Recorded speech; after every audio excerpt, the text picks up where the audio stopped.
Hello everybody, Maven here, and it's finally time we talk about the Peregrine Greaves. I can't believe it's taken me this long. I'm sure you've seen a bunch of viral clips surfacing of people destroying bosses with the Peregrine Greaves. It got a massive buff this season, so now when you shoulder charge any enemy from like major tier all the way up to boss tier, you just instantly get your entire shoulder charge refunded. And it doesn't do it like on killing an enemy, it does it on hit. So if you're going up against a fatter boss, you can just repeatedly shoulder charge them endlessly. So you don't have to worry if you run out of heavy ammo because you still got your infinite shoulder charges. It's ridiculous. So the three classes that you can shoulder charge on are the light subclasses, Arc, Solar, and Void. So today we're going to experiment with all three of these and figure out which one is the best one to use for the Peregrine Greaves and why. And then I'll be doing a full build breakdown on the final result of the build I come up with. So let's get to it. Don't forget to drop a like because it helps out a ton and I hope you enjoy. So just to be clear, upon further inspection of the Peregrine Greaves, it says it only refunds melee energy against mini-bosses, tormentors, and champions, but I have a feeling that it also works against yellow bar majors because it does work against Carl's dogs, it works against the harpies in the orrery, and it also works against the shielded witches and altars of sorrow, which are not coded as bosses like the nightmares and altars of sorrow are. And I did say people were melting bosses with 6 Peregrine Greaves, but correction on that, only Nezarec because he is a tormentor, so even though he exceeds the mini boss limitation, it still works and it's ridiculous. So shout outs to CPZ who got the world's first solo 2-phase Nezarec on Titan a couple weeks ago with the Peregrine Greaves. Now on the other updated Peregrine Greaves, it got a nerf to its activation time, and honestly I kind of hate this.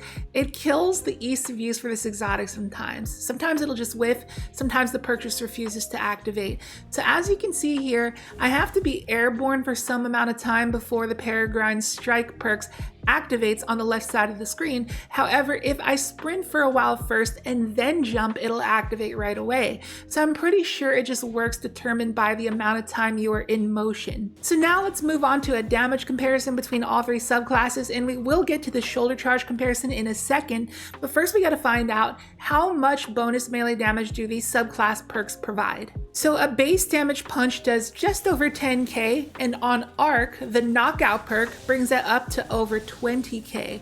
So just straight up a double damage buff to our melee. Void is pretty much the same with offensive bulwark, get an overshield, and it'll buff our melee damage to the same point Arc did, a double damage buff. And for Solar, we gotta proc Roaring Flames ×3, and when we do, our punches do over 17k, which feels like it's in the ballpark of a 75% damage buff, so not quite to the degree as the other two. So now into the shoulder charge damage test against Carl. Now you would expect it to reflect the punch test we just did, but you'd be surprised. So starting off with Solar with Roaring Flames ×3, we hit for 406,299. And to quickly put into perspective of how much damage that actually is, here's a clip of us shooting Carl with 3 rockets and it doesn't even kill him. So yeah, the Peregrine Greaves puts out some serious damage. Moving on to Arc, we gotta proc Knockout, and we do that simply by getting an enemy weak or killing an enemy. Then we get the buff for 7 seconds and we hit Carl for 466,367. And finally, on to Void. To proc Offensive Bulwark, we need an overshield. So we got our Bastion Barricade and we slap Carl for 746,187. I bet you weren't expecting that. And that is how this guy was able to 2-phase Nezarec solo when you pair this with the Tractor Cannon for that 30% debuff. So let's go ahead and do that ourselves. Starting off with Solar, we hit for a total of 528,188. And now moving on to Void, hit him with the tractor and we hit for 970,042. So close to 1 million. And we're gonna eliminate Arc from this point on because I honestly don't think Knockout is very good. I hate that you can't reproc the timer on the perk. You have to wait for it to run out before procking it again.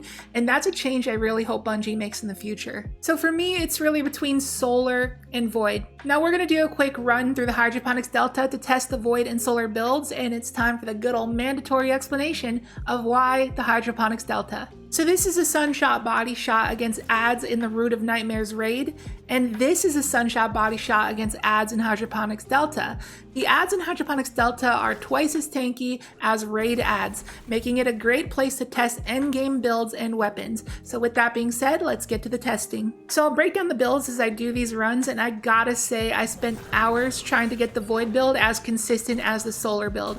I tested so many things, and if you suggest anything, odds are I tried it. So we have the Bastion Overshield Barricades to proc Offensive Bulwark.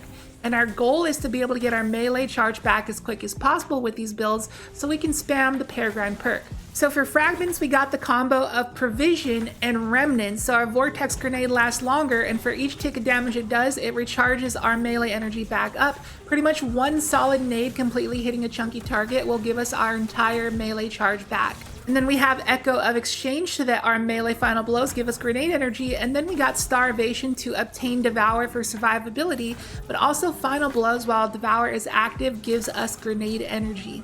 This can help us spam the Provision Remnants combo that I just mentioned, as well as momentum transfer on our gloves that gives us melee energy back on grenade hit. So while Offensive Bulwark is active, our uncharged melees count as a charged melee and will proc things like Impact Induction, as well as Heavy-Handed to give us Orbs of Power. And these Orbs of Power will proc Absolution and Invigoration on our boots to give us some ability energy back, as well as give us Armor Charge for our Infinite Special setup, which is basically just a copy of Charged Up on the chest, Stacks on the boots, and Special Ammo Finisher on the class item. This setup is great for being able to spam Special Finisher to never run out of ammo, and we need this for this build because we are heavily relying on our Ikelos shotgun with this build, which has enhanced Pugilist and 1-2 punch. Pugilist is amazing for melee regen because final blows give us 22% of our melee energy back, and 1-2 punch with Offensive Bulwark is amazing for damage output,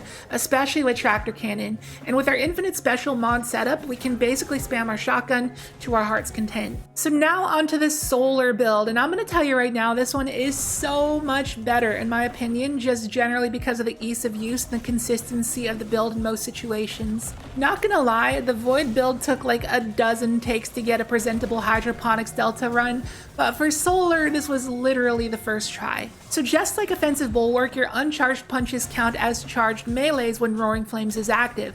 It will infuse your fist with solar energy so they apply Scorch and proc Roaring Flame stacks and create sunspots with Soul Invictus, therefore giving you restoration, and it's great for ad clear because it can cause ignitions when you repeatedly punch chunkier targets. It's just amazing. And on the other hand, the Void build just flops when you lose your overshield, which happens way too easily in tougher content. It's kinda aggravating.